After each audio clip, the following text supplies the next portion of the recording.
Okay, so first of all, I want to let you know that this evening's session is going to be recorded.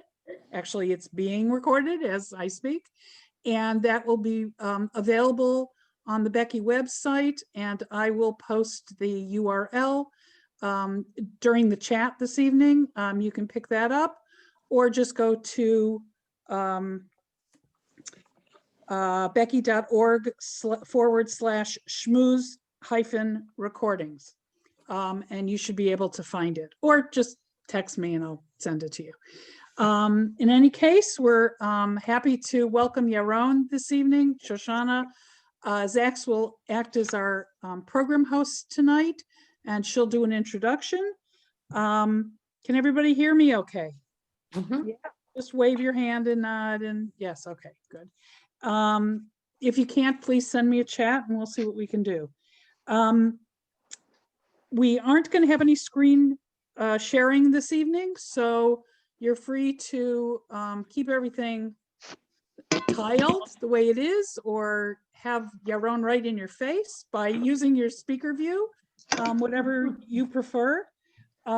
We are going to keep everyone muted. Just a minute, entering some people. We're going to keep everybody but Yaron and Rachel Beshevkin muted after the program starts initially. Rachel's going to be conducting a bit of an initial interview with Yaron to get things started. However, if you have questions or comments that you want to make, nice comments that you want to make in the meantime, just use your chat function on Zoom to send the word, only the word question or the word comment to me. You can send it to everybody, but I'm the one who's going to write your name down, and we will take questions or comments as they are sent to me, rather than waiting till the very end. Let's see, anything else? Okay, if I call on you, I'll ask you to unmute yourself and then mute yourself once your question is asked, so that we don't get too much background noise. I'll be monitoring, letting people come in to the Zoom all evening, I presume, and also making sure that there's nothing distracting going on. And so anybody have any questions about the Zoom technology? I presume most of you are pretty proficient at this point. And so I will turn it over to Shoshana. Hi, everybody. It's really great to see so many people again. And this always makes me feel really, during the day when I was at work today, I was like, oh, I got to do this thing tonight, blah, blah, blah. I'm kind of not so sure I want to do it. And then whenever I get here and I see everybody's faces, and I remember how much we all really like talking to one another and hearing from one another, it really lifts me up a lot. And so thank you all for joining. And tonight we're very fortunate. We have our beloved president, Yaron. And I cannot tell you how many times, Yaron, I have heard people talk about the messages that you send online, the speeches that you've given, and how much people appreciate your words, your thoughts, the way you express yourself. And so it seemed like a really great idea to give you an opportunity to tell some more of your stories, because I know you have lots of stories. And we're going to focus on your life of growing up in Kibbutz, which is, as everybody knows, I think that you were born in Israel and raised on Kibbutz, and you served in the military, and something about a submarine. And so I'm sure you'll fill in all the gaps of that very brief outline, and take it away. Rachel, before you start, I'm just going to say a few words. I did not prepare a presentation because the amount of stuff that can be presented is vast, and quite frankly, because the kibbutz concept is somewhat foreign to a lot of people, I wasn't sure what would be most interesting to the people here. So I figured what we will do is we will start with a few questions and answers that Rachel prepared. And then we'll pretty much open the floor, and stuff that Rachel didn't cover, I'll fill in a few things. And then I will answer every question and address every topic that that people are interested in. I will say one thing. You know, in the Passover Haggadah, there's a sentence that I quote a lot about the kibbutz, and it says, "V'bata el na'anim v'amarta lehem ki na'anim hema v'hema lo yadau," which basically means you came to the sufferers and you told them they're suffering, and they had no clue that they're suffering. And how it relates to this topic is because this is how we grew up. This is how we lived, and it might sound at times cruel or doesn't make sense or illogical. This is the life that we had. This is you know, that's how we grew up. We didn't know that there's a different life. So a lot of things that will sound strange to you, just remember that, you know, that's how it was. And for the benefit of Sherry, who always bothers me about not including a picture, we'll start with, here's a picture of me as a young boy, happy on the kibbutz. Okay, Rachel, take it away. So just quickly, what was the name of your kibbutz? Does it still exist? So the kibbutz is called Sdot Yam. Sdot Yam sits halfway between Haifa and Tel Aviv, for those of you who know the map. It's on the Mediterranean beach. It's very close to Caesarea, if any of you visited Caesarea. You don't live in a house in a kibbutz, you live in a room. The room I lived in, you throw a stone and it falls on the beach. That's how close it is. And the kibbutz still exists. My family, we are 5 brothers and 1 sister. And my sister is the only one who still lives in a kibbutz. And the kibbutz indeed is still a kibbutz. It's one of those that actually remained a kibbutz. So you told us in one of your essays about how you grew up in a children's house, and at night there would be the sound of an adult to provide comfort a little bit, mostly tell you to be quiet and go to sleep. So tell us about how long you spent with your mom, as in, you know, how long did babies spend with their mothers? How much time did children spend with their biological parents each day? So that's a very good question. When the baby is born, the kibbutz, that everything is common in the kibbutz and everybody shares everything. So the kibbutz builds a baby carriage in the mother's house, and the baby stays with the mother for 2 to 3 weeks. In those 2 to 3 weeks, the mother, if she decides to breastfeed, she can. If she decides not to, the kibbutz kindly provides non-pasteurized milk right from the cow, right from the dairy farm in the kibbutz. And after 2 to 3 weeks, the babies are moved to the children's homes. And there starts your journey in the group of kids that happen to be born at the same year that you were born. Usually there's about 10 to 15 babies born a year in the kibbutz, at least where I grew up. So that was about the size of the group that you pretty much grow up with, from age 0 to pretty much age 18. And once you're moved to the children's home, for those mothers that elect to continue to breastfeed, what the kibbutz does is they string one of those field telephones, like the ones you see in the army, where you roll the handle and it rings on the other side.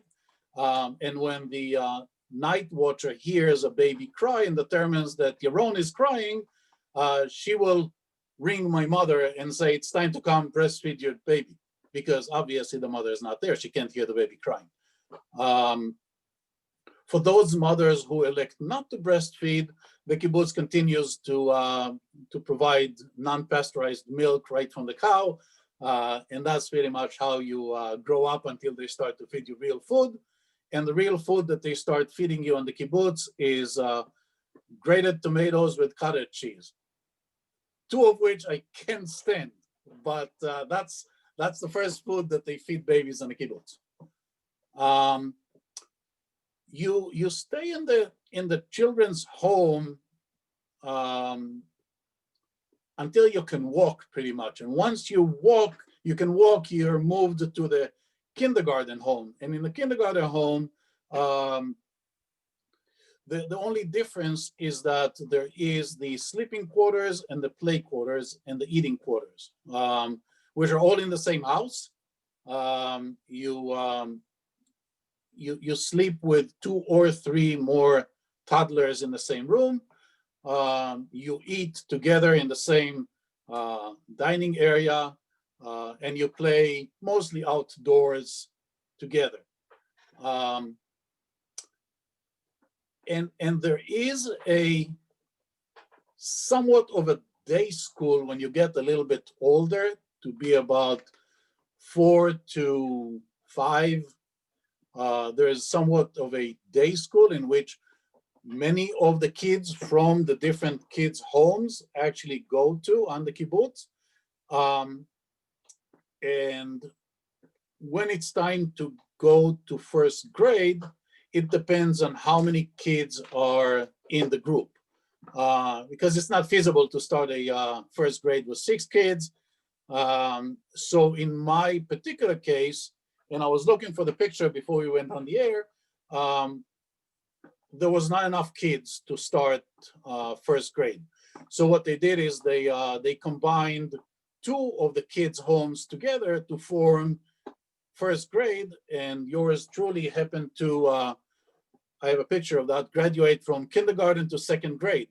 And because there was just not enough kids. Now, I wasn't smart at all. There was just not enough kids to start first grade. So I went directly from kindergarten to 2nd grade. When you get into school, you go to a school house. And it is somewhat similar to what I described for the kindergarten age, except it's a 2-story house. Half of it is dedicated to the sleeping quarters, in which you have 2 kids per room.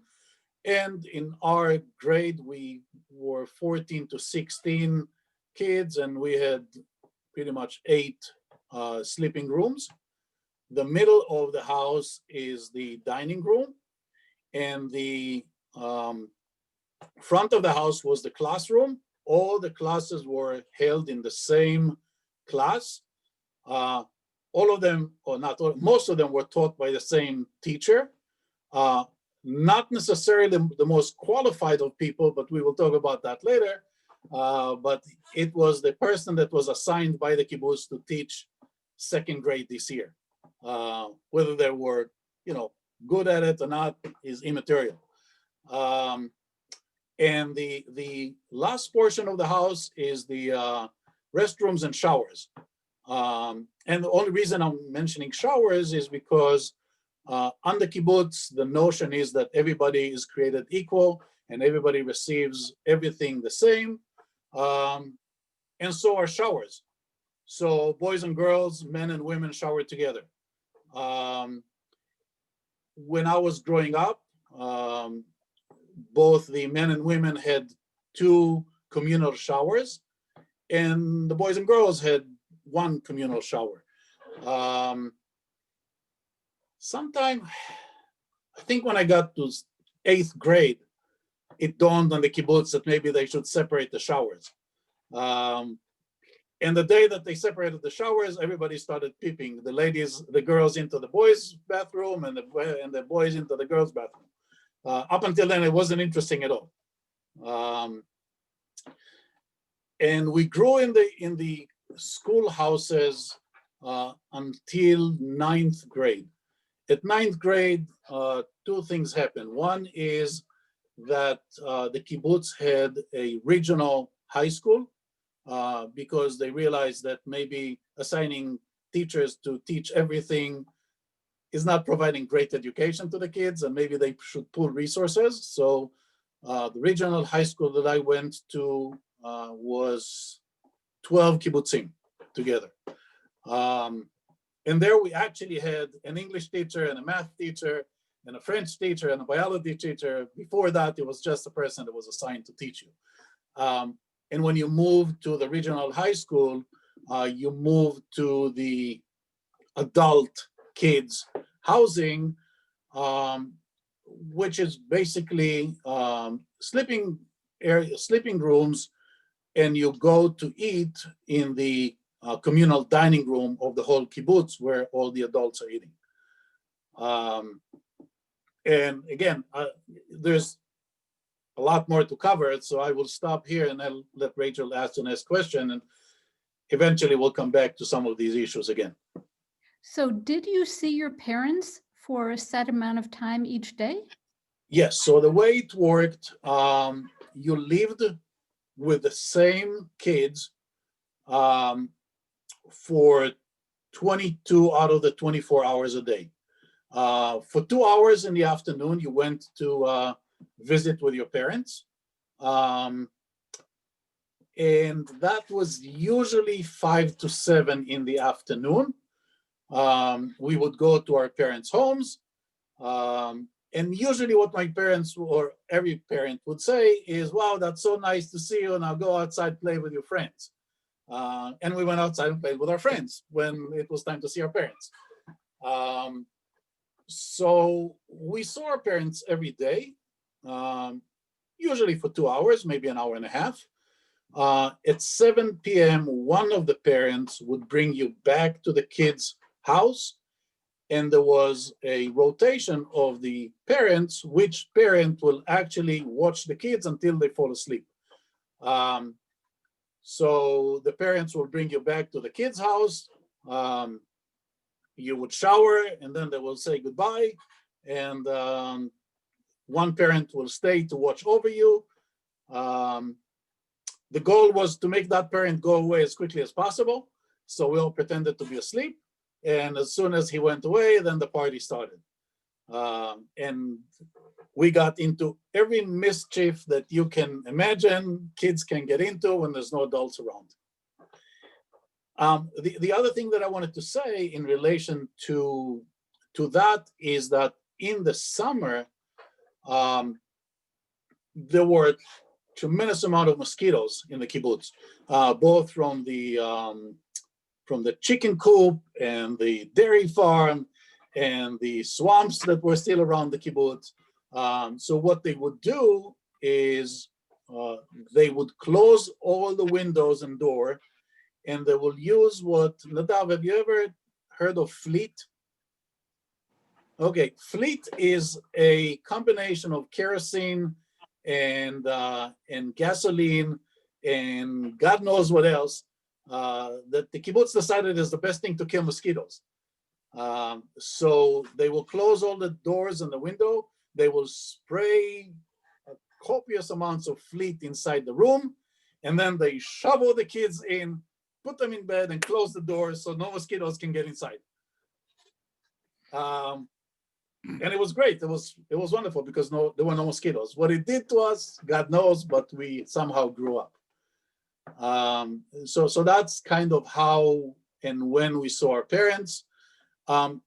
Just to expand on one thing that I said before, assigning people to work in various areas of the kibbutz was the way the things were done. So the caretakers for the kids weren't necessarily early education teachers or special ed teachers or people that even know what it is to take care of kids. It was a person that was assigned to take care of the kids. So one anecdote about when do you see your parents is that I absolutely hated spinach. And the kibbutz somehow in the Popeye days decided that, kids need to eat spinach because that's how they're gonna grow up to be Popeye. And I refused to eat spinach. And I had this argument with our lady that was taking care of us that I will not eat the spinach. And she said, well, then you will sit at this chair in front of this table until you eat your spinach. And that was, usually you eat lunch about 1 o'clock in the afternoon. And at 5 p.m., when I didn't show up at my mother's house, my mother came to see me and said, where are you? And found me sitting in front of that plate of spinach that I wouldn't eat. And she didn't yell at the lady for, how do you treat my child like that? It was, oh, okay, that's what she decided is the thing to do. Okay, but you don't want to eat it? Fine. Okay, let's go home. But that's kind of how things were done. I mean, the kibbutz decided, and whoever they assigned to work in the factory, milk the cows, or take care of the kids was whoever they assigned. So that's how often we saw our parents. And talk about jobs assigned to boys and girls and men and women, gender specifications, differentiations. So the kibbutz was very big on equality. And beyond obviously letting you shower together with the girls, they really wanted to make sure that they give equal opportunity and equal education to boys and girls. And it went, as far as you can imagine. But one of the things that the kibbutz did when we were growing up on a regular basis is teach the boys to do girl things and teach the girls to do boy things. And every week we would have a lesson. 1 week we learned how to sew buttons. In my house, nobody else sews buttons. I'm the only one that sews buttons right here in my house. The next week they taught us how to iron shirts. The next week they taught us what else? How to mend socks, and so forth and so on. And the girls, they took outside and they taught them how to fix a flat tire on the bicycle.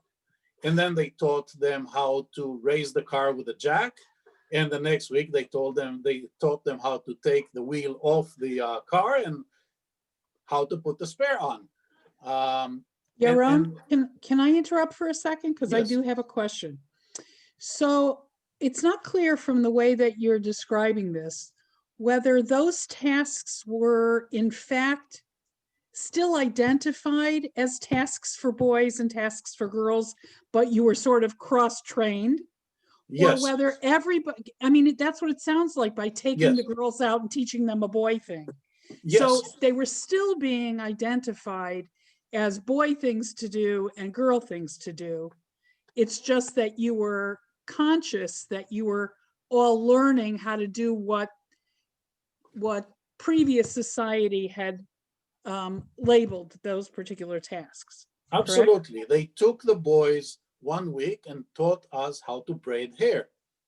And my daughters, I braid their hair. I mean, I never braided their hair because I know how to do it. They took us and taught us how to put a diaper on a baby, a cloth diaper, not a disposable diaper. And many of those things that are associated with what women would do and what men would do, they cross-trained everybody to do everything. And if there was a man that wanted to be a babysitter or a lady that wanted to milk the cows, they were totally open to that. They would let, if you say that I really want to work in the dairy farm, they will let you work in the dairy farm, whether you're a man or a woman. Same with taking care of the babies. If you say, I would love to take care of the babies, they would let you, if that's the interest you express, and there was no need for your skills somewhere else in the kibbutz. Yaron? Yes. Ellen had a comment she wanted to make, if we Go might ahead, interrupt you. You're muted, so unmute yourself, Ellen. Yes, right. It's either Ellen or Steve. I never Stephen, know. hi. Hi, Yaron. Go ahead. Yeah, no, I spent 3+ years living on kibbutz, and the egalitarian ethic was there, but the reality was that the women worked in the kitchen and the laundry and in the Gana Yeladim, and the men worked on the tractors. And so it was, whatever efforts were made for cross-training, as you're explaining it, I think the societal stereotypes still largely reign. Now, you're right that somebody could say, a woman, I want to drive a tractor, but she'd really have to press pretty hard to be able to do that on more than just incidental basis. So overall, though, my experience was men and women worked in the kinds of professions that traditionally are regarded as male or female occupations. I totally agree with you. And that is the way it was. And yes, if a woman wanted to do a job that is considered a man's job, she had to push for it. But my point was that they made a conscious effort to cross-train boys and girls, men and women, to be able to do all the jobs. Where they assigned you afterwards was based on traditionally, the women worked in the dining room, or they worked in the laundry room, or they worked in, taking care of babies, and men worked on the tractor in the field, and, or in the fishing boats at sea. But there was a conscious effort to try and make it cross-training as much as possible. Yaron, what, unless Daryl, did somebody else have a question? You're muted. Yeah, Sasha had a comment that she wanted to add. So I was one of the founders of Kibbutz Hanaton, and which is the kibbutz from the conservative movement in Israel. And we definitely, but I never was a child there, right? I was a young adult there, and we were a new kibbutz. So the story is really different from Yaron's story. The children did sleep at home with their parents, but we did have children's houses, and the children, when they were bat and bar mitzvah age, meaning 12 and 13, they were allowed to move to their own house. There was a young teenage house, and they loved it. But what I also wanted to say is that we definitely had mixed roles, if you will. We definitely had men in the young children's houses, and we had women in the agricultural branches, and we had women who were head of the kibbutz or head of this or that committee, and men who had not had roles, if you will. And which is actually interesting, I think, because we had a lot of Americans on the kibbutz, and I really enjoyed that. I worked in the sheep's pen, and I milked sheep, and I went to Kibbutz Yagur, and I worked in the mashtela, in the plant nursery there, and I very much enjoyed it. And I also worked in the baby house, and it was a small kibbutz, and we did everything sort of. So just to supplement what Yaron was saying. Yep. Yaron, I was once told that perhaps during the time you went into the army, that the most elite squadrons in the Israeli army did a lot of their recruiting from the kibbutz. In other words, that statistically significant number of elite troops were raised on kibbutz. Do you think, was that true? Yes, it was. And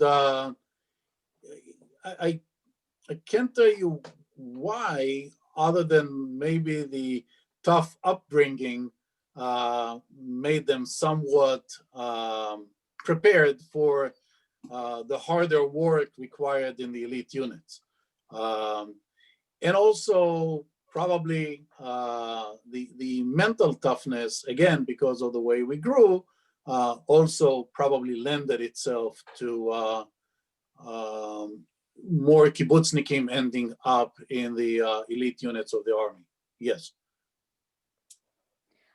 You've told us at BEKI that your experience with prayer was pretty minimal before you came to the US and came to BEKI, but I'm sure there were some Jewish holidays that were celebrated on kibbutz. I mean, I'm sure Yom HaAtzmaut, but of the what we would consider more religious holidays, how did they celebrate those on kibbutz, on your kibbutz? The holidays were celebrated. I think we celebrated all the holidays. The difference was the emphasis, and the emphasis was very secular emphasis.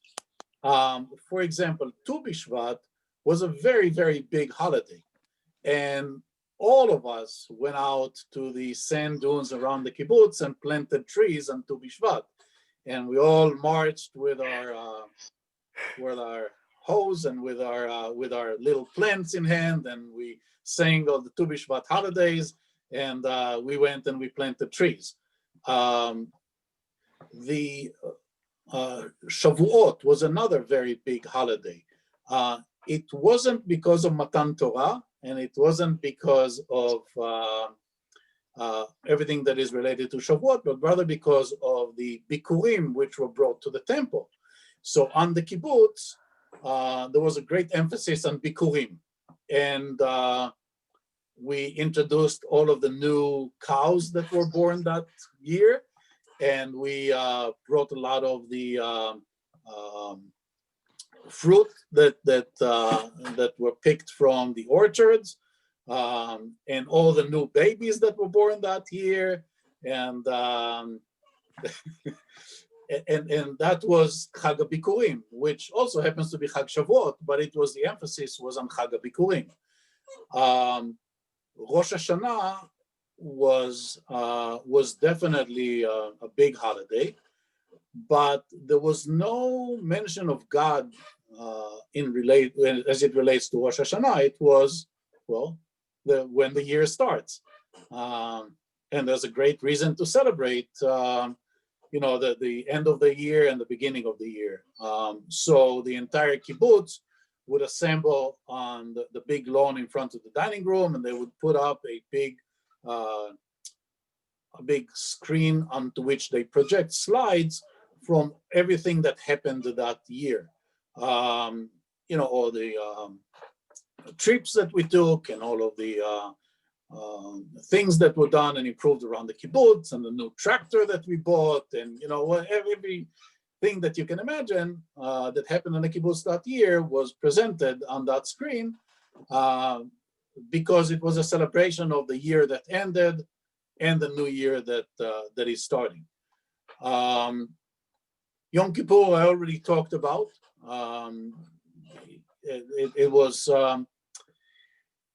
It wasn't just another holiday because the dining room was closed, and that was a big deal because we had to fend for ourselves. But other than my father, as I said, nobody went to synagogue, and he really had to make a big effort to go to synagogue. I'm trying to think of the other holidays. Passover. On Passover, the entire kibbutz assembled in the dining room, and the Haggadah was read by members of the kibbutz, but everything that has to do with God was taken out of there. And what was put in instead is a celebration of spring. And it was the Passover was a spring celebration. All the kids got new clothes for Passover.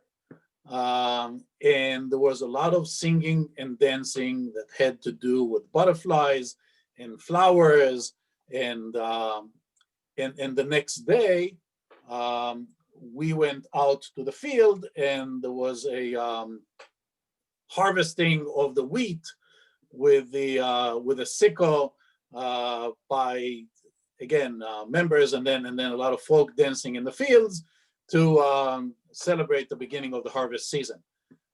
So really, Passover was more about spring and harvesting, and about God took us out of Egypt. So all of those holidays, as I always say that in Israel, you don't have to be Jewish to grow up Jewish, because it's in the air. You breathe it, whether you want to, you don't want to, you breathe it. It's in the air. So all these holidays were happening, and they were happening around us, and we were celebrating them, just not in a religious way, in a secular way. What jobs did your parents have on the kibbutz? So my mother was a gifted seamstress, and she worked as a seamstress in the kibbutz and made clothes, because as I said in one of my writings, most everything was attempted to be made on the kibbutz. Some things more successfully than others. My mother worked in the as a seamstress, and she made clothes. And my father was, the cover story was that my father was a politician. In reality, he was a member of Mossad and didn't spend much time in Israel. But all we know is that my father was a politician, and he was always with a party outside of the kibbutz. Which, by the way, in his later years, he was actually voted into the Knesset, and my mother objected to moving to Jerusalem, so he was denied the opportunity to serve in the Knesset. But he was never in the kibbutz. He was always involved in party life and whatever he was doing behind the scenes. That's pretty much what my father was doing.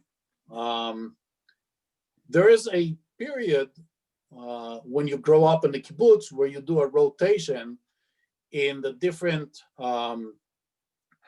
work areas in the kibbutz.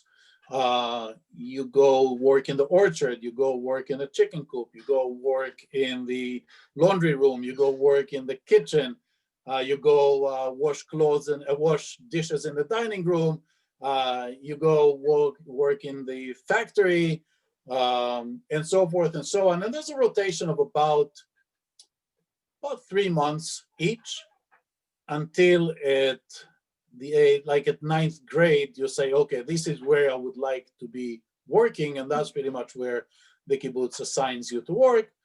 And as I said, I elected to work in the dairy farm, and I ended up milking cows until I left the kibbutz.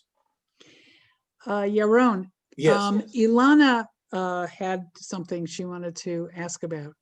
Sure. Ilana, you want to go ahead? Oh, hi, Yaron. I was wondering how many of the children that you grew up with in the children's home still live at the kibbutz? You know, that is a great question, to which I don't know the answer, believe it or not. But I believe from what I hear that out of the 14 kids that we were together, either 3 or 4 are still in the kibbutz.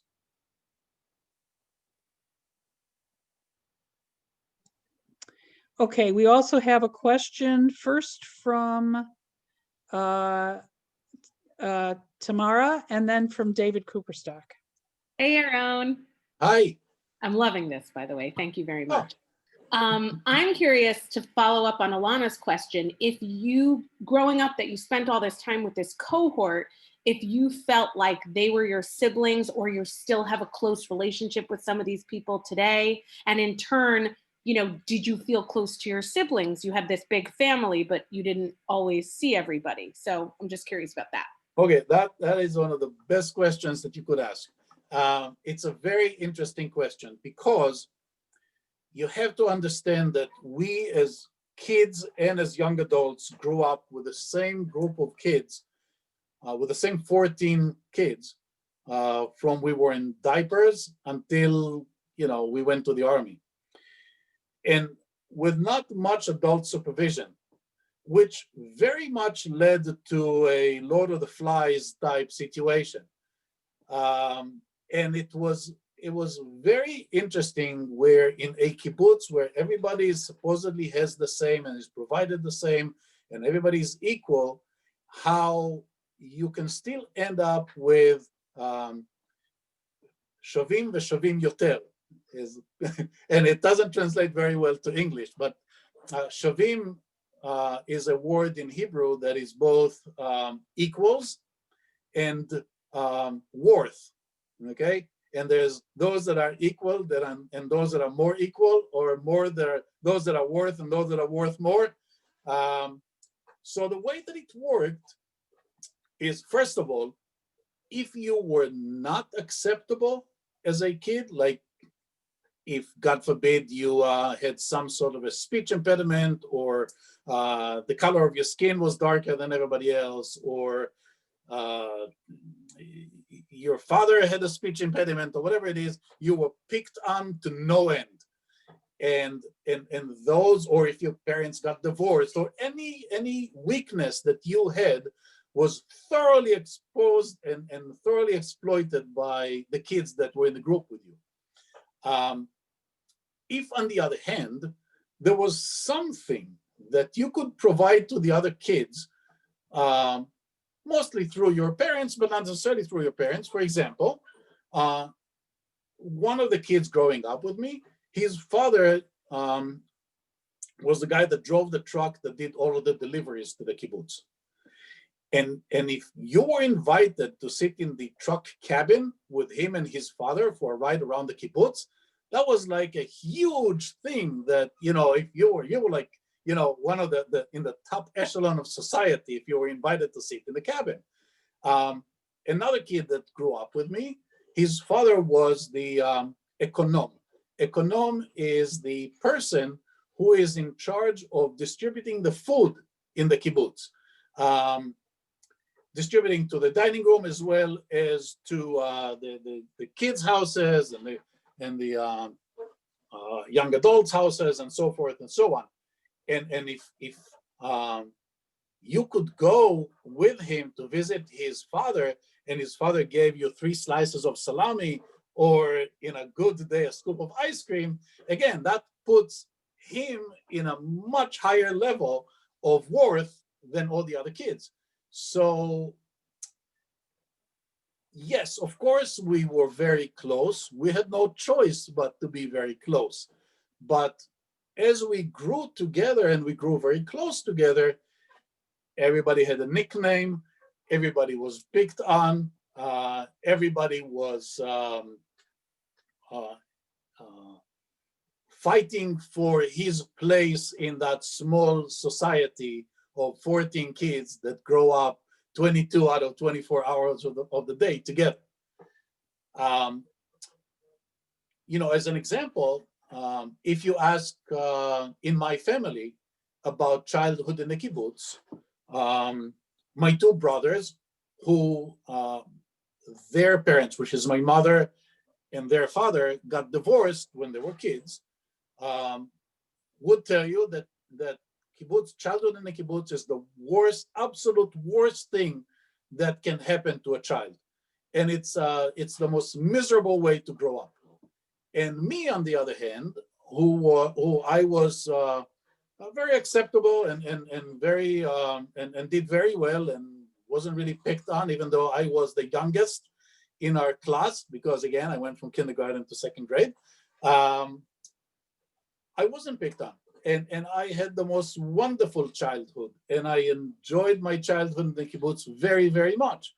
So your perception on life with the kids that are growing up with you for so many years really depends on where you fell in the hierarchy, or in the hierarchy of this group of 14 kids.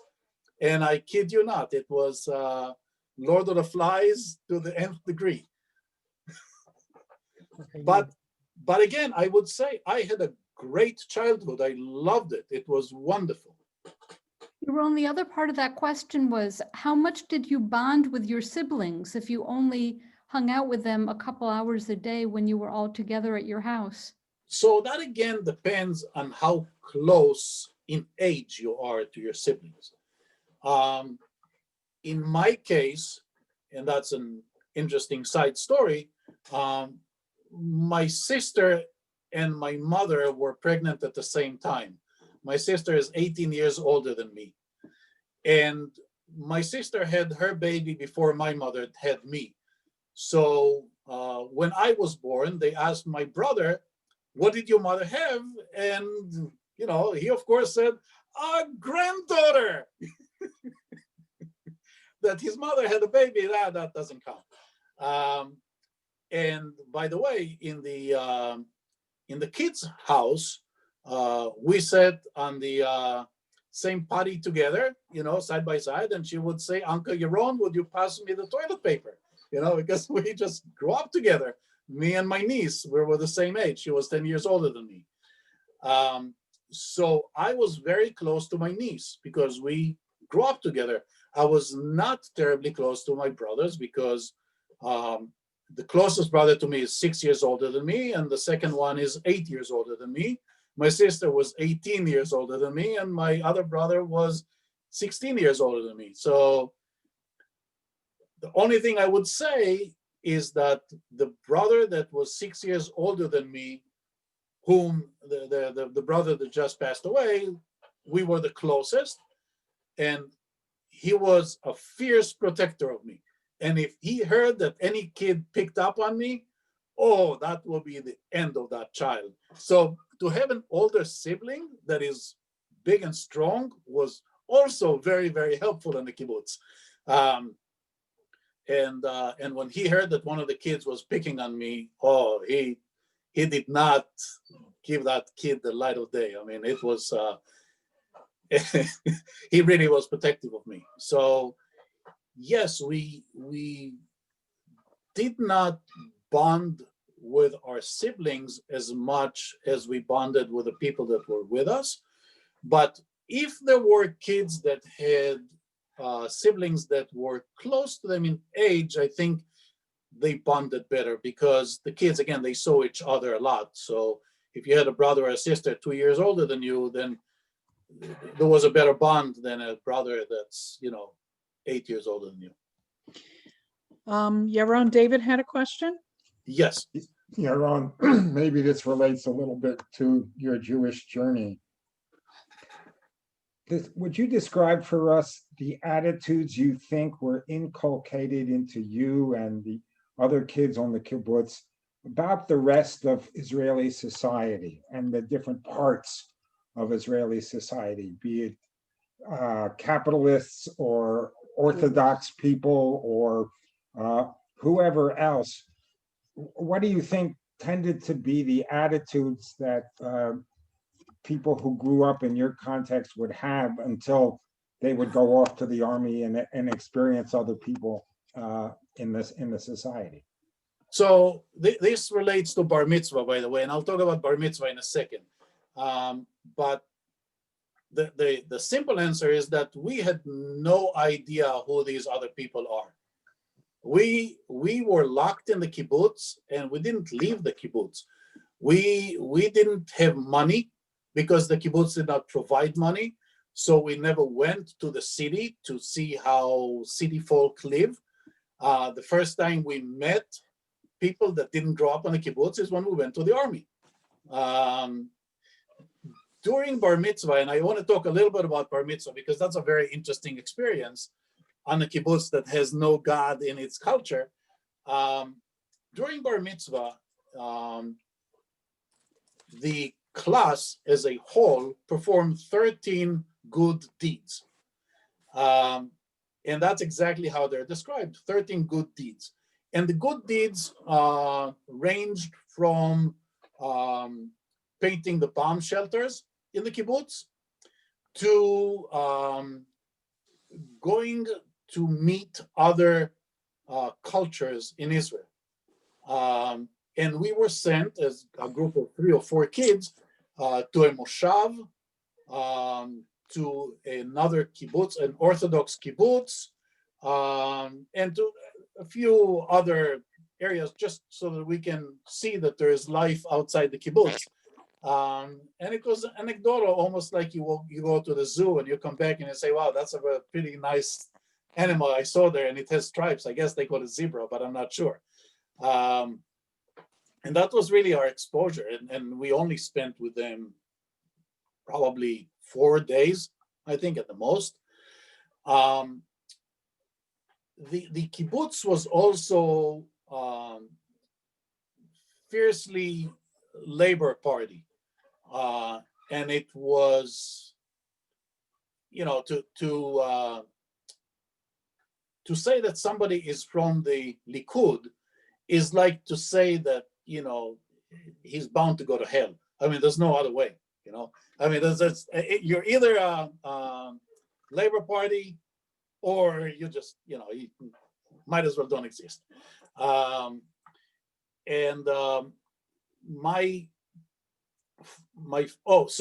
at the end of the bar mitzvah year, for our graduation and becoming bar mitzvah, we actually put up a show.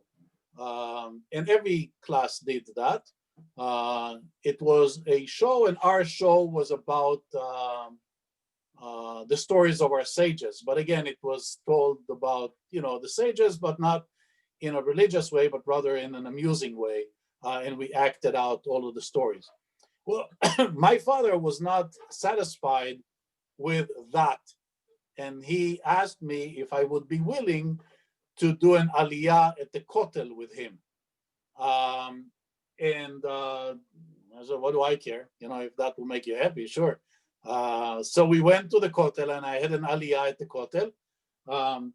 Man, I might even have a picture of that. And I am the only one from my class that actually had an aliyah. There's a picture here somewhere of me in the Kotel. Ah, right here. Right here. Here's me right there doing an aliyah in the Kotel. And I think you can see me and my father over here at the Kotel celebrating my bar mitzvah. But nobody else in the kibbutz went and had an aliyah or any religious experience like that.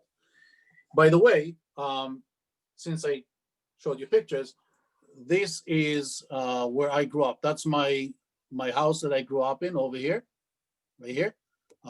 And that's where the beach is. And you can see you throw a stone and it falls in the beach right here. And remind me to talk to you about seamanship classes a little bit, but right here, that's where I grew up.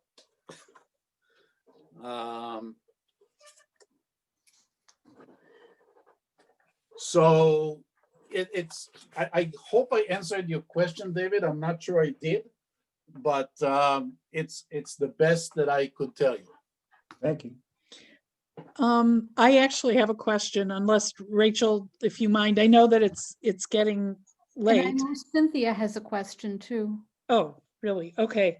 So my question has to do with this, with your experience not having really been exposed to other segments of Israeli society until going to the Navy, right? You were Yes. in the Navy. Yes. And so I guess my subsequent question is, what was it that caused you to not go back and choose to live your life in kibbutz? In other words, if that's what you had been exposed to, and you seem to have had a really happy childhood,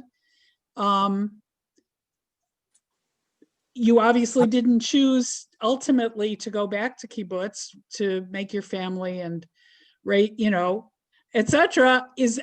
That could be as simple as, hey, it was your relationship with Leora and she wanted to not do that, and that's how a lot of us make decisions. But was it something a little more philosophical? So you know what happened to If you don't Eve mind when my being that personal.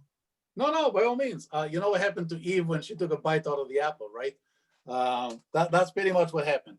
But it was evolutionary, because when I was in the Navy, I still lived in a kibbutz until I joined the submarine service. And because submarines are so slow, they have to be the first ones to leave port if something happens. So you have to leave very close to where the submarine is, and that cannot be more than 15 minutes from the base. So that precluded me from continuing to live on the kibbutz. Although I remained a member of the kibbutz, I didn't live on the kibbutz anymore. And then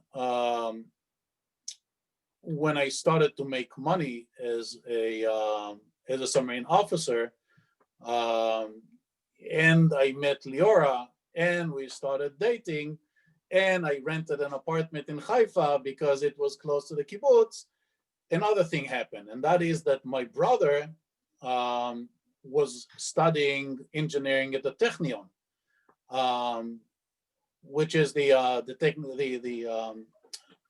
one of the best universities for engineering in Israel. And he finished the second year at the Technion, and the kibbutz said, okay, now you have to come back to the kibbutz to manage the factory.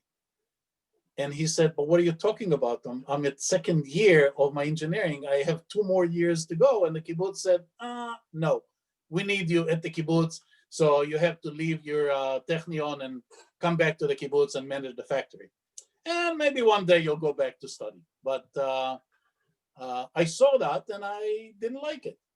And my brother didn't like it either. And that's when he left the kibbutz. But somewhat tangentially related to that is that because in a kibbutz everybody is equal, there's also no need to test people. So at school, there's no testing and there's no grades. You'll simply go from second grade to third grade to fourth grade, not based on whether you're doing well in school or not, but, well, you just grow up a year. So when I got out of the Navy, I couldn't get into a engineering school in Israel because I had no grades from high school or from middle school or any school. And that's part of the reason why I ended up in America, because I did the SAT and I got accepted to school in America. But that was another thing that the kibbutz did not believe that people need to be graded because everybody's equal. And the kibbutz didn't believe that it's important for my brother to develop as an individual because, well, right now we need you on the kibbutz. So when you live in a kibbutz, you live in a very compressed pressure chamber, and everybody knows everything about everybody, and everybody's in everybody's business. And it wasn't me. It wasn't me. Thank you. We have a question from, we have a question from Cynthia. Okay. And then after Cynthia, Rena had a question. So it's pretty clear that the kibbutz had a very strong philosophy politically and also about way of life. And so I've wondered if anybody has joined the kibbutz since its founding, because if it's still going and people haven't returned, if it accepts new members, and how does that work? Because the philosophy is so strong. How do people get integrated in? So first of all, you have to understand that what I'm telling you is about my childhood in the kibbutz. That world, that kibbutz does not exist anymore in that form. People, I mean, my nieces that came after the niece that sat on the party with me already lived with their parents. So the kibbutz converted to the kids living with their parents a few years after we graduated high school. The kibbutz accepts new members. They accept new members if the new people that want to join the kibbutz deem like they can contribute something to the kibbutz. The kibbutz does not take people that the kibbutz will have to support. They take people that they believe will be able to help the kibbutz. Because the kibbutz is saddled with a lot of people that the kibbutz has to support. Because I always said the kibbutz is the best place to be a kid and the best place to be an old man. Because they take care of both the kids and the old people. The people in the middle, you have to have a very thick skin to enjoy living in the kibbutz.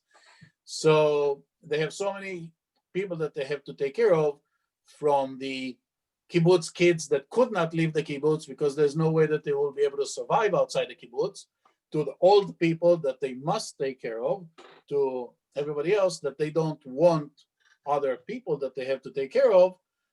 They want people that will be able to contribute something. So if you're an accountant, they will probably take you. If you're an engineer, they'll probably take you. If you're a very good welder, they'll probably take you.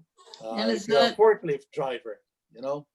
Is that true regardless of philosophy?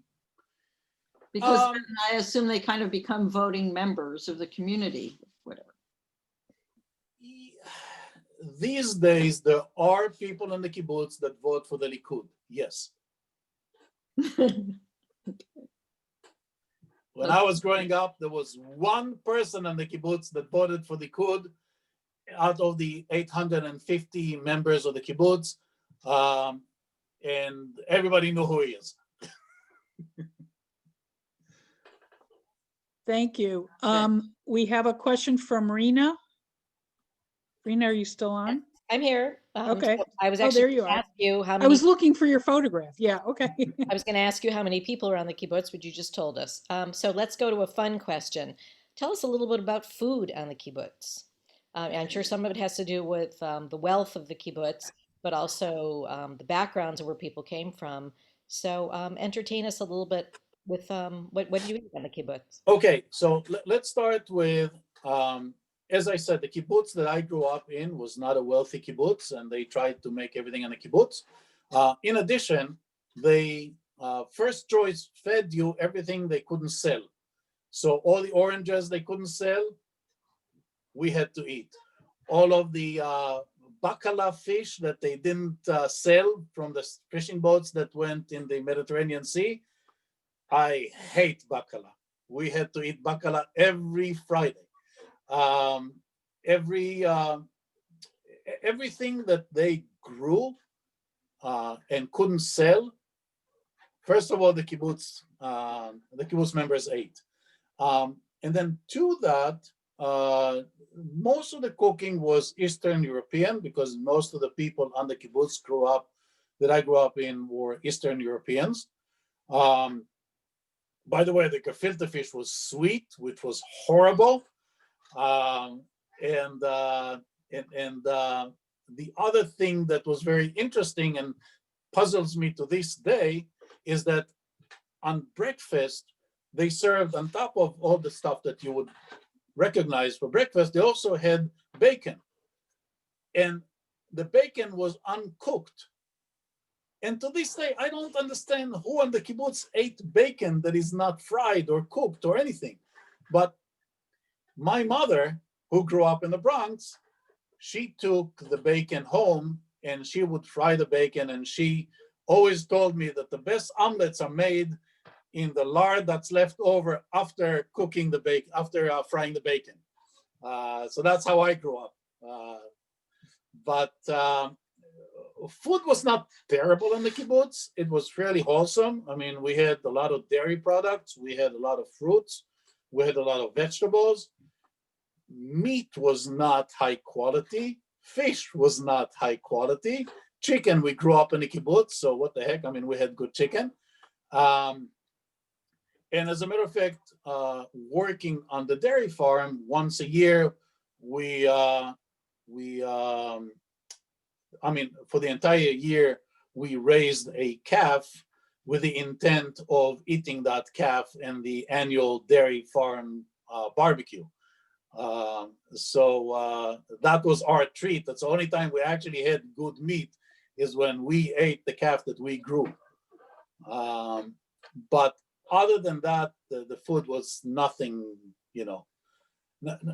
That's not why people came to the kibbutz. Let's put it this way. Thank you. I think Donna has a question. Yeah, right? oh, I have lots of questions, but I'll ask one. Okay. You mentioned, well, two sort of, your parents. You mentioned your mother made Aliyah. Yes.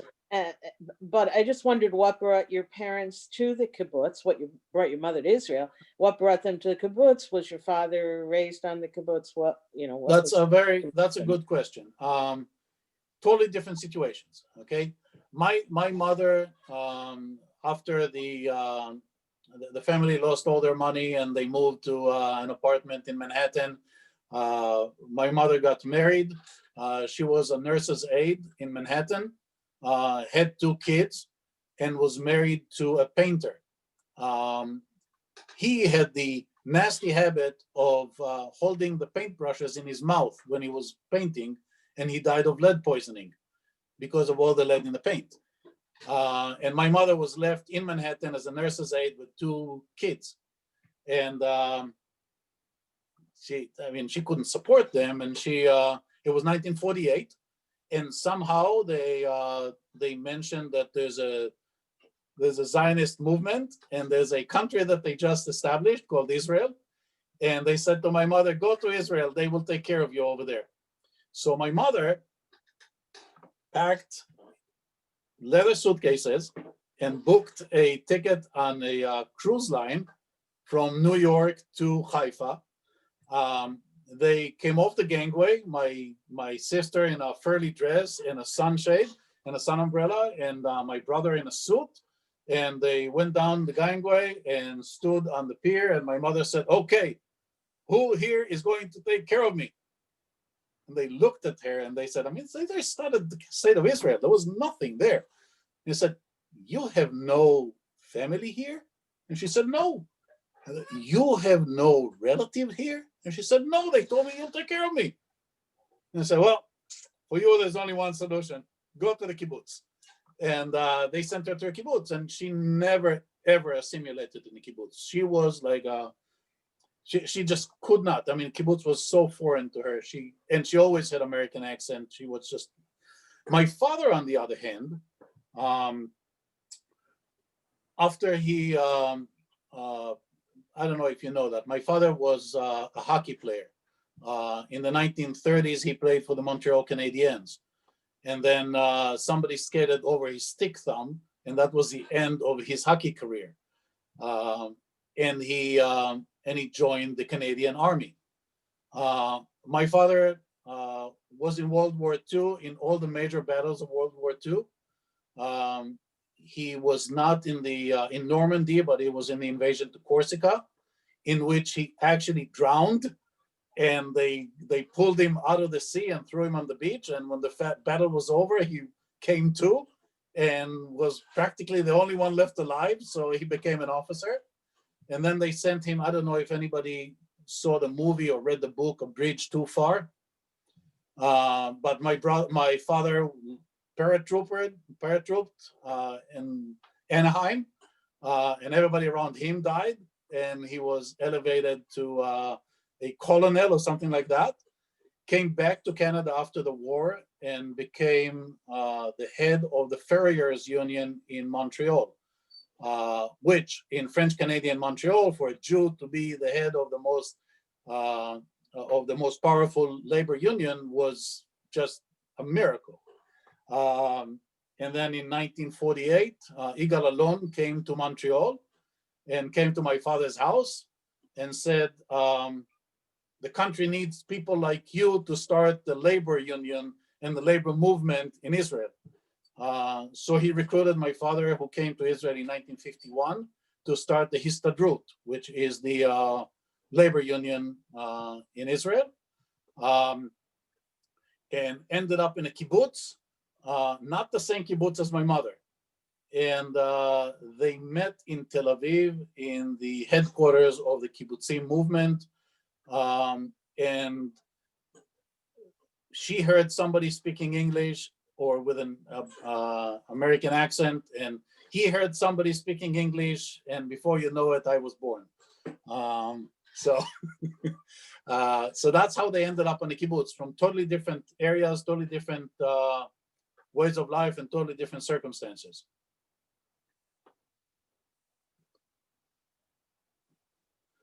I wanted to mention one last thing about school on the kibbutz.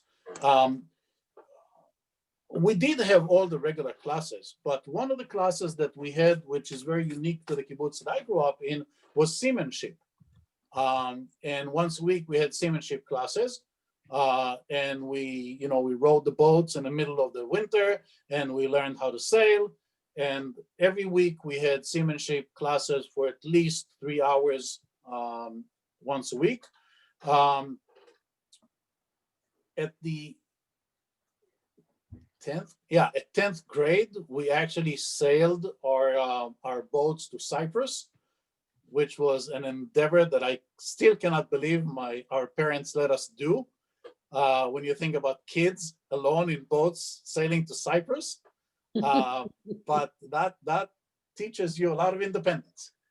And I just want to mention a small anecdote. The first time that I was alone on a boat was when my brother, who is 8 years older than me, brought his girlfriend to the kibbutz. We got on a boat together, the three of us, and we sailed to the island next to the kibbutz. And my brother and his girlfriend got off the boat, and my brother said, "Now get lost and come back in 2 hours." And I was 6 years old, and I was on the boat by myself, and I sailed away. And what do you know it, I actually managed to come back. But again, that's because they taught us, seamanship classes since we learned how to walk. Wow. Well, I think do we have any other questions? Oh, we might. I don't have any on my list. Rachel, do you have any? No. Yaron, thank you very much. You went seamlessly over our usual time, but I could tell that you were not getting tired, and I know that now we all want to hear all the stories. So now you're. I can show you this picture, by the way. There are happy kids on the kibbutz. That's me and my mother. Oh. There are happy kids on the kibbutz. They're not miserable. It sounds like you were pretty happy. Oh yeah, I was. Yeah. You're kind of a good advertisement for it, actually. I don't, Well, thank you so much for sharing. And I can tell by the expressions on people's faces that we could probably sit here for hours longer listening to you. And so seriously, you may have to answer more questions at some point in the future. I want to let people know that we're back on the weekly schedule, and we do have a schmooze set up next Wednesday evening when Gadiel Robbins is going to talk to us about his Jewish journey, which I don't know a lot of details, but I do know has taken some twists and turns and will, I think, be another very interesting conversation. The following week, we're doing something different. November 4th, Rachel Beshevkin arranged for us to have a chess master who's going to have a chess game against, it's him versus the USY chess masters of themselves. So I think at least 2 of the USY chess players will be involved. And hopefully we can figure out, he promised us he can figure out how to get everything up on the screen with the chessboard and we can watch it. So that should be very interesting and different. Anyway, I'm not going to go through all of them. You'll be seeing announcements, but pretty much most Wednesday evenings and then a couple of Sunday mornings, we have programs coming up, lots of different things, including movies and talks and just things to keep us all connected and entertained. Oh, and somebody's asking about the link to hear the recording. I think it's Becky. I just posted it. Okay. Yeah. Great. All right. Does anybody else have any procedural questions or quick anything? Jay. Waving goodbye, or are you saying you're muted? Just waving good night to everyone. Oh, okay. Good night, Jay. Really nice seeing you. Great to see everyone. Thanks, everybody. Thank you. Thank you. Good night, everybody. Thank you, yeah. Good night. Thank you for your wonderful presentation. It was Sure. Nice. Sure. My pleasure. Yaron, can you talk about at a future time about your father in the Mossad? Do you know the stories? Oh yeah, yeah. Okay. Yeah. It's actually very interesting. He did crazy stuff. Okay. Can't wait. We'll have to have a special talk just about your That's right. father in the Mossad. Yeah. We'll have to have a code name for it though, so nobody knows. And I can tell you, by the way, my father, yes, it's a very interesting story, but my great grandfather, my mother's grandfather, was actually fairly Orthodox, and he actually bought a Sefer Torah and entered a Sefer Torah to one of the synagogues in the Bronx when he still had all the money. And he had a parade from their house, from the big house to the synagogue, and there were klezmers walking in front of the Sefer Torah and the whole, and I ended up eating bacon on the kibbutz, you know. But yeah, it's yeah. I also, if people are interested, we did write a book about my father that is available on Amazon if people are interested. Actually, we had people asking for the title. Oh, it's a great little man. A great little man. Because my father was very short. He only came up to my shoulder. Wow. So it's in Israel. There's a song, Ha'ish Hakatan Gadol Hazeh, the small great man. So that's the name of the book. Yeah, and it is available on Amazon because I ran out of copies. It's called A Great Small Man, A Great Little Man. A Great Little Man. Okay. Yeah. We And need to contemplate. You're muted, Daryl. Yeah.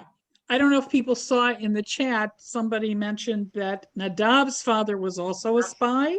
So Yes. maybe we can make a night of it. Yes, I was just gonna say that. 'Cause Oh. we can exchange stories of spying. Yes, right. Yeah. Terrific. Well, Anybody thank else you, who's a everybody. spy, you can just come clean now and That's tell us. We'll add you to that schmooze. Rachel, are you waving for attention or No, farewell? just good night. I got no spy stories to add. I got nothing spy so stories. interesting Yeah. in my family. Good night, everybody. Good night, Good everyone. night. It's been a pleasure. Saul. Stay well. Thank you. Have a good night. You too. Thanks, Seth. Thank you. Nice, yeah, good night. Bye-bye.